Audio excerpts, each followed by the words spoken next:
কাছে এই কারণে আসা, এর আগে আমি কিছুক্ষণ আগে বলছিলাম যে এই সমস্ত মানে এই যে নামগুলো উঠে আসছে সায়নদীপ, প্রত্যেকেই বলা হচ্ছে এরা হচ্ছে শাসকের সম্পদ হয়ে থাকে, যখন যারা শাসক তাদেরই সম্পদ। প্রত্যেকের বারবারন্ত যদি ধরা যায়, সেই শেখ শাহজাহান হোক বা এই আব্দুল বারিক বিশ্বাস হোক, সব বাম আমলে।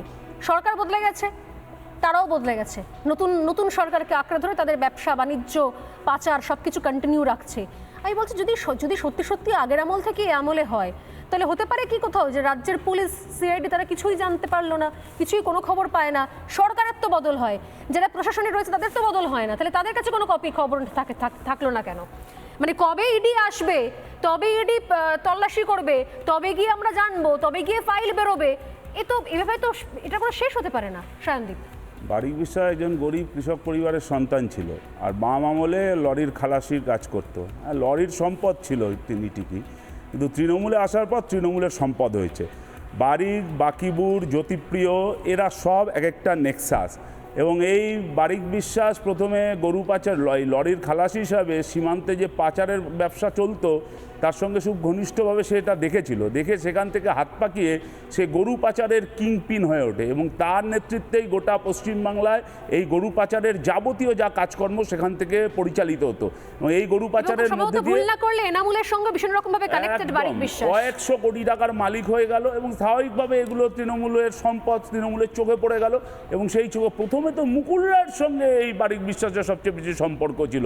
মুকুল রায় তো তাকে সবচেয়ে আগে পিক আপ করে, তারপর মুকুল রায় যখন বিজেপিতে চলে যায় তখন দাঁড়িয়ে জ্যোতিপ্রিয় মল্লিক তার দায়িত্ব গ্রহণ করেন এবং তারপর জ্যোতিপ্রিয় মল্লিকের সঙ্গে তার সখ্যতা ঘটে এবং তারপর দাঁড়িয়ে যা ঘটেছে এই এবার রেশন দুর্নীতিতে গরু পাচারের সঙ্গে সঙ্গে হাত পাকাতে শুরু করেছে। এবং এই বারিক বিশ্বাসের আত্মীয় সম্ভবত দাদা বৌদি তারা আবার তৃণমূলের নেতৃত্বে জেলা পরিষদেরও সদস্য।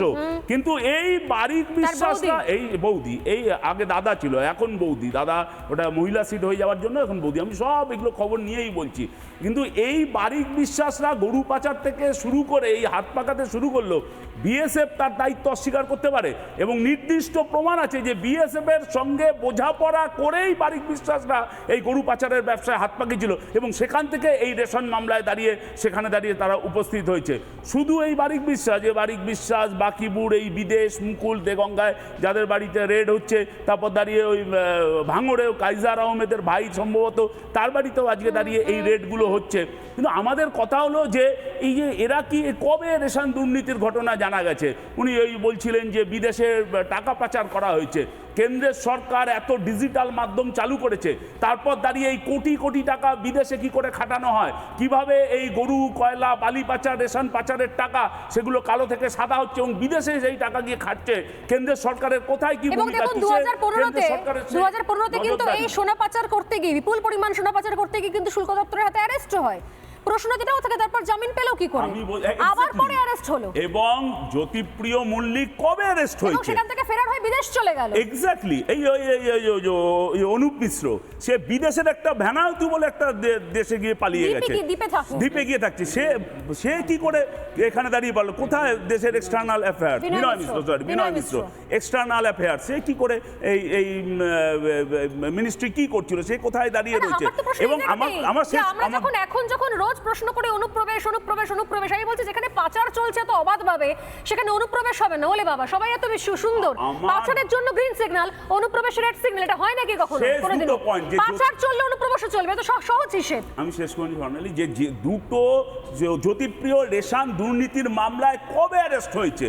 আর এতদিন বাদে বারিক বিশ্বাস, বাকিবুর নিয়ে আমরা দেখলাম, তারপর দাঁড়িয়ে সেই বারিক বিশ্বাসের নাম এলো, এই বিদেশ মুকুলের নাম হলো, ভাঙড়ে রেড হচ্ছে।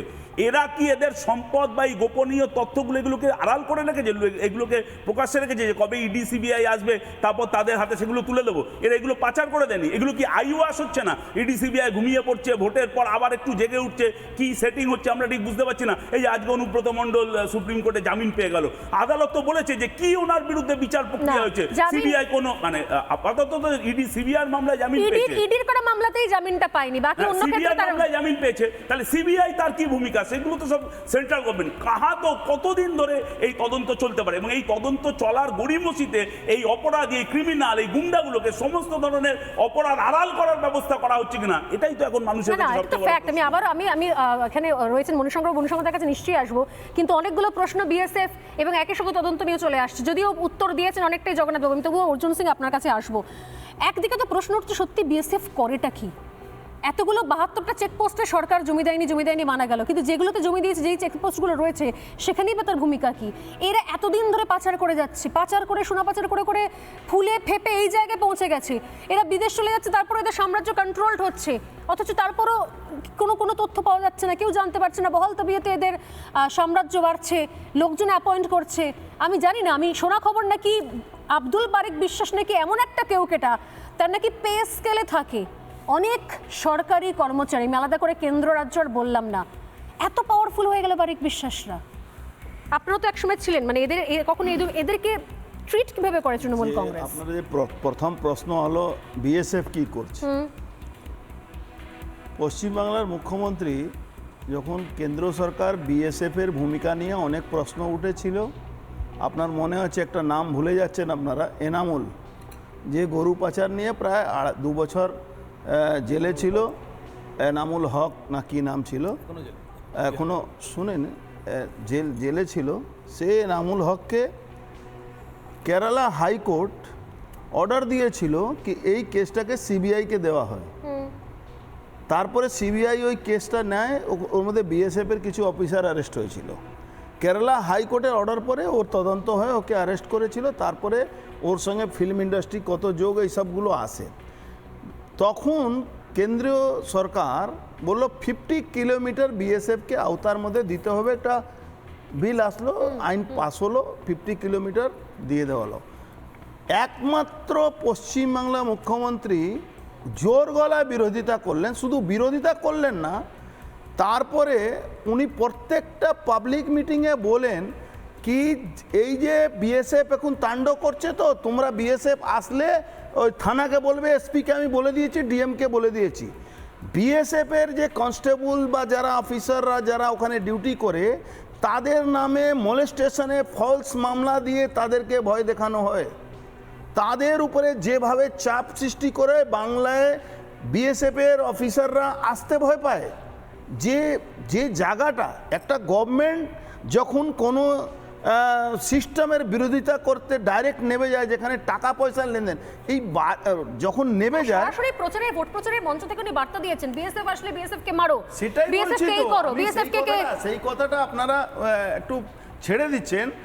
এইটা তো যেখানে খুদ মসনদে বসে মমতা ব্যানার্জি ডাইরেক্ট বলছেন কি বিএসএফকে ধরো, বিএসএফকে অ্যারেস্ট করতে হবে, পুলিশকে লেলিয়ে দিচ্ছেন। সেখানে বিএসএফ একটা যে বর্ডার, যেখানে প্রায় খোলা বর্ডার আছে, সেখানে বিএসএফ প্রায় ধরুন 100-150 মিটারের পরে একজন বিএসএফ কনস্টেবলের ডিউটি থাকে। সেখানে যদি আপনার এই ধরনের গভর্নমেন্ট বলে, তখন কি সমস্যা হয়? এই বারিক বিশ্বাসের কথা আজকে অনেকে বলছেন, বারিক বিশ্বাস জারি ফসল হোক, যে ফসল আজকে 278টা গাড়ি আছে ওর,